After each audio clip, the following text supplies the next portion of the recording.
Easy পাঠশালার নতুন একটি ক্লাসে আপনাদের সবাইকে স্বাগত জানাই। ইজি পাঠশালার আজকে ইংলিশের 10 নম্বর ক্লাস, যার মধ্যে 9টি হচ্ছে নাউনের ক্লাস আর একটা ছিল ইংলিশ বেসিক ক্লাস। আগের দিন আমরা নাউনের ক্লজ করেছি, নাউন ক্লজ, তার আগের দিন পড়েছি নাউন ফ্রেজ। এগুলো আমাদের কমপ্লিট হয়ে গেছে। কাউন্টেবল নাউন,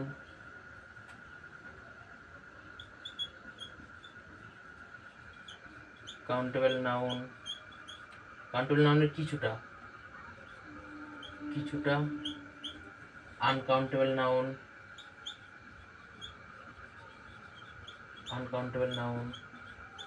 এগুলো আমাদের মোটামুটি কমপ্লিট। আর আজকে আমরা পড়ব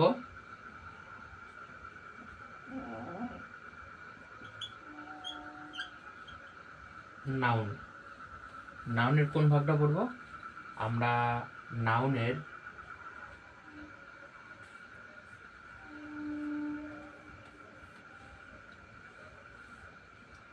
আজকে আমরা পড়ব নাউন কম্পাউন্ড।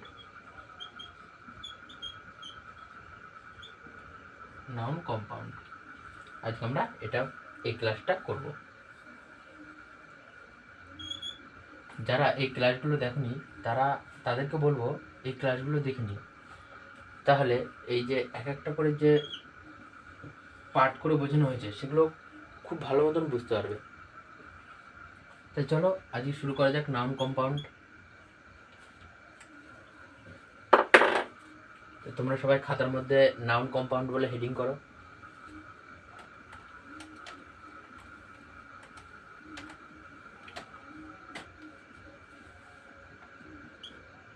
নাউন কম্পাউন্ড,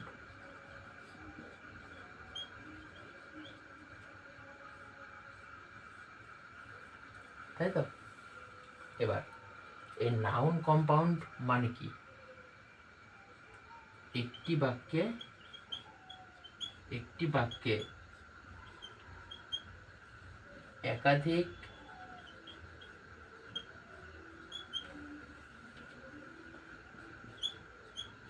নাউনের উপস্থিতি।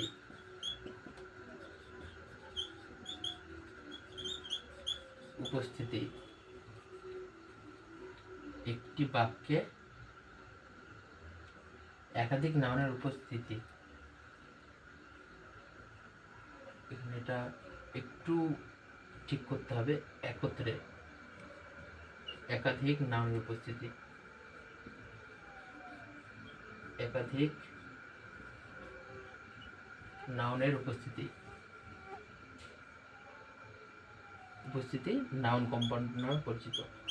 নাউন কম্পাউন্ড নামে পরিচিত।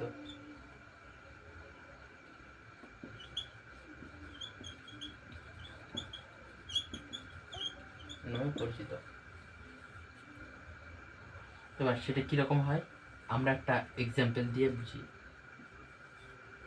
তাই তো?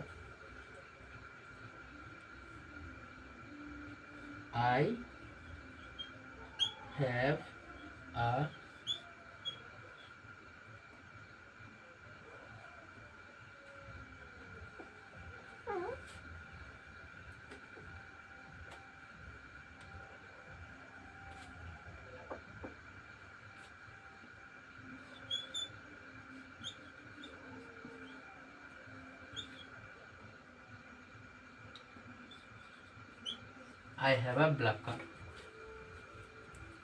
এটা একটা সেন্টেন্স, তাই তো? এবার I have মানে আমার আছে, এ মানে একটি, ব্ল্যাক মানে কালো, কার মানে গাড়ি।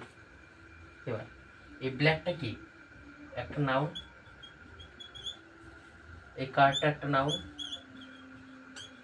আমরা সেন্টেন্স অনুযায়ী বলছি না, কিন্তু আমরা এমনি যা পড়েছি যে কোনো নাম বোঝালেই তাকে নাউন বলে সেই হিসাবে বলছি। আইটা কি? আইটা হচ্ছে প্রোনাউন।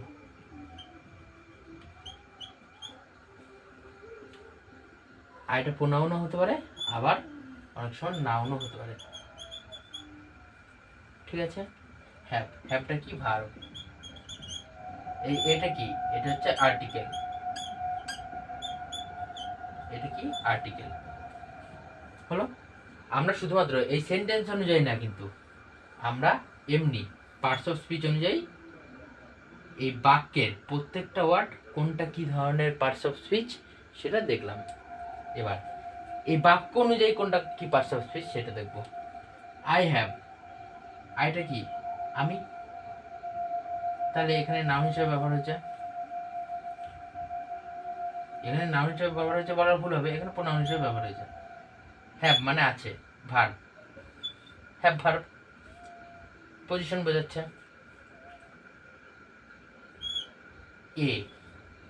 এ হচ্ছে article.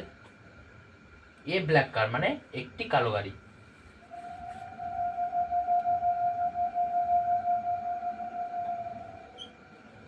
What I have, A black কার। এটুকু পুরোটা কি? Noun phrase. যারা এটা বুঝতে পারলে না, আমরা যে নাউন ফ্রেজ ক্লাসটা করেছিলাম সেই ক্লাসটা এটা ডিটেলসে বোঝানো আছে। তাহলে এইটুকু কি হলো? নাউন ফ্রেজ হয়ে গেল। এবার এইটা তো আর্টিকেল, কিন্তু এখানে কি হিসেবে ব্যবহার হয়েছে? অ্যাডজেক্টিভ। এই ব্ল্যাকটা কি হিসেবে ব্যবহার হয়েছে? অ্যাডজেক্টিভ। তাহলে নাউনের ব্যবহার হলো অ্যাডজেক্টিভ রূপে। এখানে মেন নাউন কোনটা? কার। হোয়াট আই হ্যাভ, কার। এটাও অ্যান্সার হবে। আবার এ ব্ল্যাক কার, এ ব্ল্যাক কার, এটাও অ্যান্সার হবে, তাই না? হোয়াট আই হ্যাভ, এইটা যদি আমরা প্রশ্ন করি তাহলে আমরা এটা উত্তর পাবো, এটা উত্তর পাবো। এটা হচ্ছে কম্পাউন্ড, কম্পাউন্ড উত্তর, আর এটা হচ্ছে সিঙ্গেল উত্তর। এবার এখানে মেন কোনটা? এই কারটা। এই কারটা হচ্ছে মেন নাউন, মেন নাউন। এবার এই মেন নাউনকে মডিফাই কি করছে? ব্ল্যাকটা মডিফায়ার, মডিফায়ার। এবার এ কাকে মডিফাই করছে? এ ব্ল্যাক। এই ব্ল্যাককে তো মডিফাই করছে না, এ মডিফাই করছে কাকে? কারকে। তাহলে এটাও কি মডিফায়ার? মডিফায়ার। তাহলে নাউনকে যে মডিফায়ার, নাউনের যে মডিফায়ার রূপে কাজ করে সে কি? অ্যাডজেক্টিভ। সে কি? অ্যাডজেক্টিভ। তাহলে নাউন কি হিসেবে ব্যবহার হলো? অ্যাডজেক্টিভ হিসেবে ব্যবহার হলো। বুঝা গেল? এটা হচ্ছে noun compound. Noun, adjective, noun adverb, noun verb, ঠিক আছে? এর যে নাউনের যে বিভিন্ন ব্যবহার সেটাকে আমরা কি হিসাবে ধরি? নাউন কম্পাউন্ড হিসাবে বিবেচনা করি। তাহলে এইটুকু তোমরা সবাই লিখে নাও। এরপরে আবার আরেকটা এক্সাম্পল দিয়ে বুঝবো।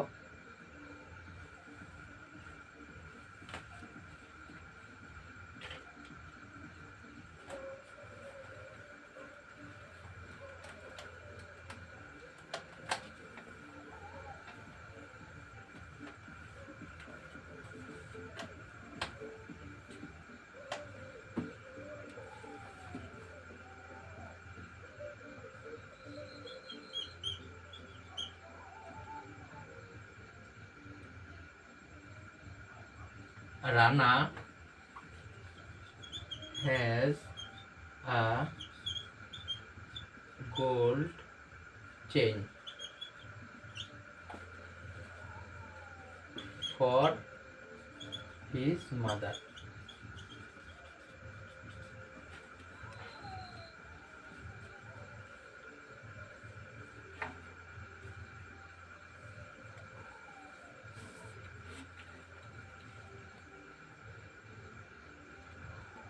But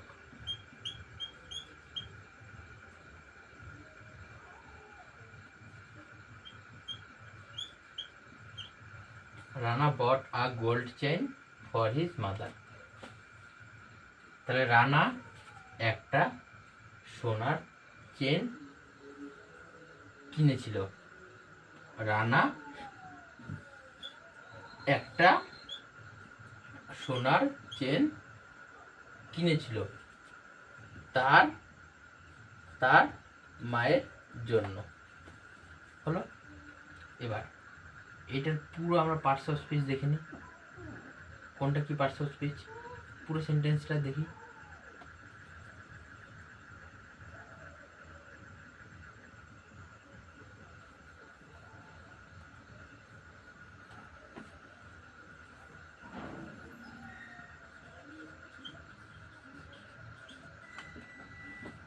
রানা, রানা কি একটা name,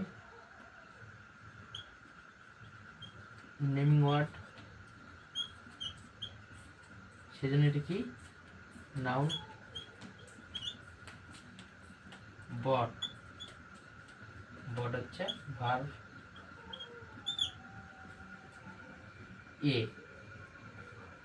a gold chain, A chain মানে চেইনটাকে মডিফাই করছে, তাহলে এটা কি হয়ে গেল অ্যাডজেক্টিভ অথবা আর্টিকেল। গোল্ড এই চেইনটাকে মডিফাই করছে, তাহলে এটা কি হয়ে গেল, এটাও অ্যাডজেক্টিভ অথবা আর্টিকেল। চেইন এটা কি মেন নাউন হলো। ফর এই gold চেইনটাকে, Rana bot a gold chain, এই গোল্ড চেইনটাকে এই হিজ মাদারের সাথে কে কানেক্ট করছে, কে রিলেট করছে, ফর। ফর তাহলে কি হয়ে গেল প্রিপোজিশন। প্রিপোজিশন। এবার হিজ মাদার, এই মাদারকে কে কোয়ালিফাই করছে, হিজ, সেজন্য হিজ কি হয়ে গেল অ্যাডজেক্টিভ, মাদার কি হলো নাউন। বুঝা গেল? তাহলে দুটো নাউনের মধ্যে কে সম্পর্ক স্থাপন করে, প্রিপোজিশন।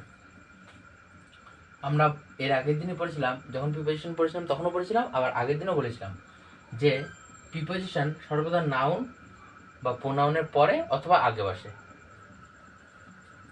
আর দুটো নাউনকে বা দুটো প্রোনাউনকে, বা একটা নাউন একটা প্রোনাউনকে, বা একটা প্রোনাউন একটা নাউনকে কি করে সংযোগ করে বা রিলেট স্থাপন করে, রিলেশন তৈরি করে কে, প্রিপোজিশন। আর কনজাংশন কি করে, কনজাংশন দুটো সেন্টেন্সকে জয়েন করে, মানে দুটো সেন্টেন্সকে একটা সিঙ্গেল সেন্টেন্সে রূপান্তরিত করে। তাহলে আমরা এই যে পুরো স্টেটমেন্টটা রয়েছে বা সেন্টেন্সটা রয়েছে তার পোস্টমর্টম করে ফেললাম, তাই তো। Rana bought a gold chain for his mother. তাহলে এইখানটুকু কি, Rana bought a gold chain, এটুকু কি noun phrase.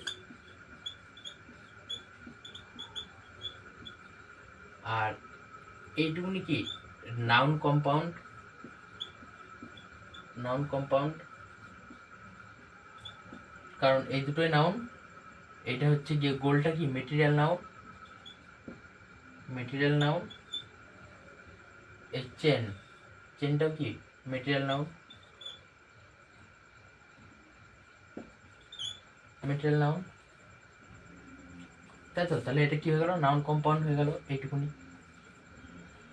For his mother, এখানে মাদার, মাদার কি একটা নাউন, বুঝা গেল? তাহলে নাউন কম্পাউন্ড।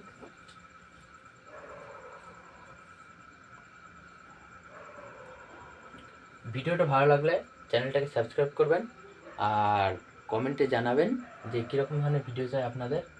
আর আপনারা যতটা সম্ভব আপনাদের বন্ধুদের কাছে এই ভিডিওটাকে পৌঁছে দেওয়ার চেষ্টা করবেন।